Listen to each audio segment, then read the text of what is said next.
Amateurs find sloping lies particularly difficult. I'm going to show you how the ball reacts from the different situations, how to get our posture into that to suit each situation, and then for the advanced player, I'll show you a couple of shots that I can play. Let's start with probably the easiest of the sloping lies, is when the ball is above the feet. Now the correct way to play this is first move it back a fraction in your stance, and what I always do is choke down a good inch on the club, and then what we want to do is let the slope dictate our slightly flatter backswing. So let it happen, let it turn here. What I'd also do is probably have my body would be a little bit more passive, and I'm just going to work with the arms back and round and following the slope of the land. Now what will also happen with that, because the ball is above the feet and the toe of the club is up, is it's going to produce a draw or even a hook, depending on how severe the slope is.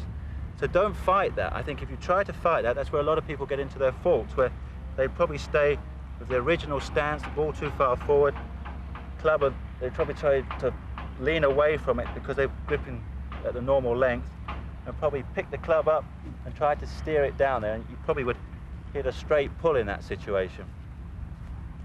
So let's move him back a little bit, choke down, and swing with just the arms. And that produces the slight draw.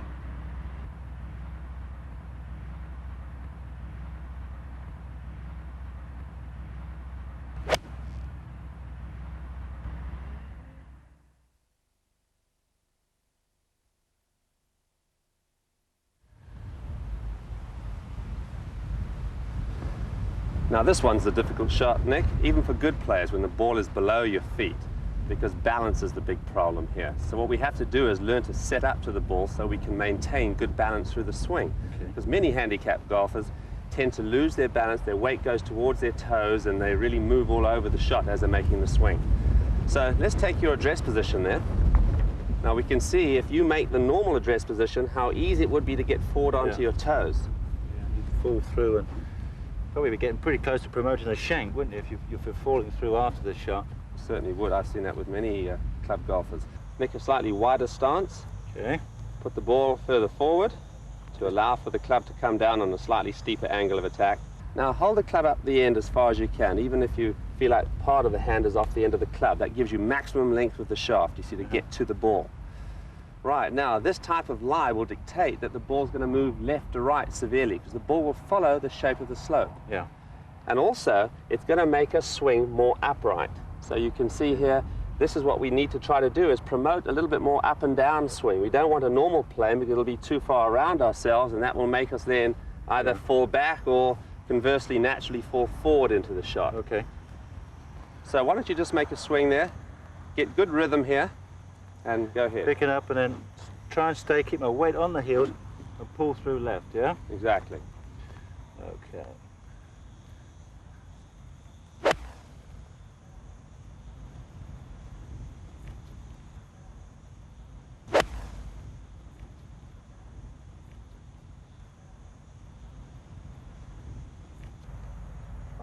A lot of people complain that the camera hides the severity of the slopes. I think that might prove otherwise.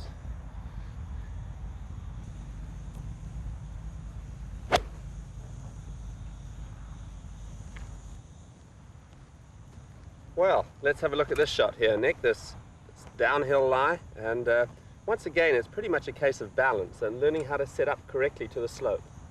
Now take your normal dress position here, and we can see if you do that, if I put this shaft here or the flag across your shoulder, so you can see it's not parallel with the slope at all. So now what we've got to try to do is get yourself where your body is more parallel to the slope. So the weight now is going more onto your left side, and to compensate for that you need to put the ball back in your stance, don't you? Okay.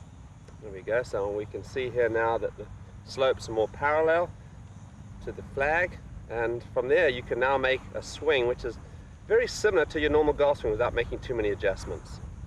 Yeah, I think if you'd stayed back in your original address position, obviously as you take it back you've got problems getting the club away. So move that weight forward, move the ball back. Remember, because the now ball is coming out at a much lower trajectory, you can use one club less or even two, and then follow through going down after the ball.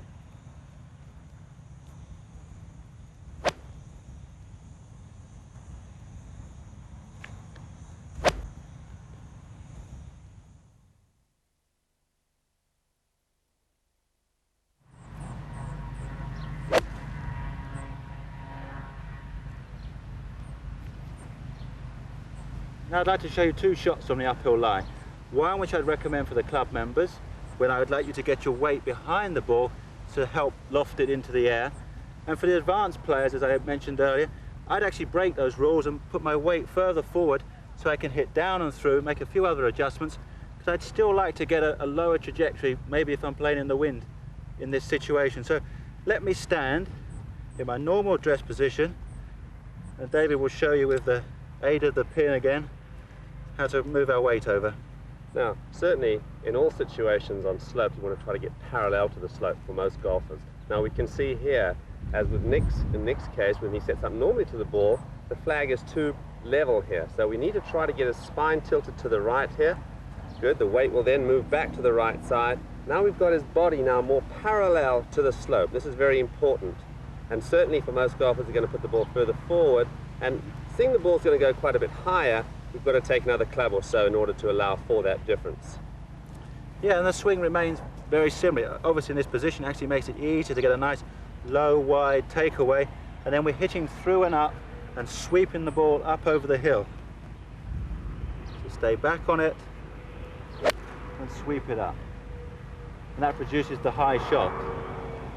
Now, what I sometimes will do when I want a lower trajectory, I move my weight further forward onto my left foot here and keep it there throughout the swing, so I have like a 3/4 of a backswing, but as I come through the shot and approach an impact, I fold my left arm a little earlier, because obviously if I keep going, I'm going to go into this bank, into this steep slope, and get a lot of resistance. So as I enter impact, just fold the arm up a little bit more. The weight on the left side, 3/4 swing, and fold it up. And you can see that's flying a much lower trajectory, and I can almost hit it its normal length.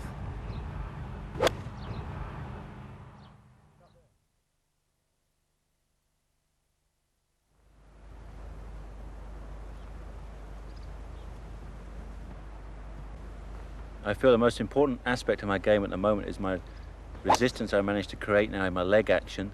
I feel nice and solid with my knees. I've got far more stretch to the top of the backswing. Then I resist my right side coming down and then let it release through the shot.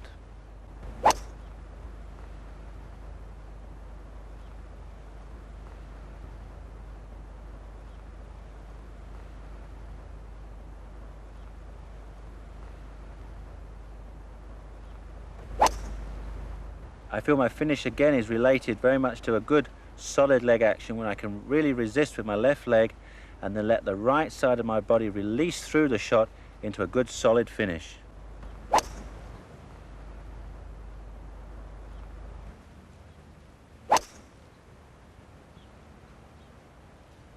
Well, that looks good, Nick. Let's stay just a little bit tall on this next one, and come on, let's really give it a rip, shall we? Okay.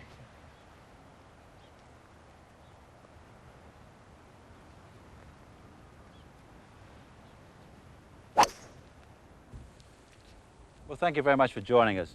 I hope you've enjoyed this video. More importantly, I hope you found our instruction useful. Can I say a few thank yous to Audemars Piguet for their support, to Valderrama for their hospitality, and thank you, David, for your time and patience. It's been great, and I think it's time to return to the bar for a swift paft. Nick, just one final thing before we go. Remember that 20 yards we were talking about? I remember, yes. Right, now, as your lower body's resisting, I want your upper body to re-rotate in the opposite direction. 20 yards, eh? Right, let's give it a try. Okay. Whoa, look at that.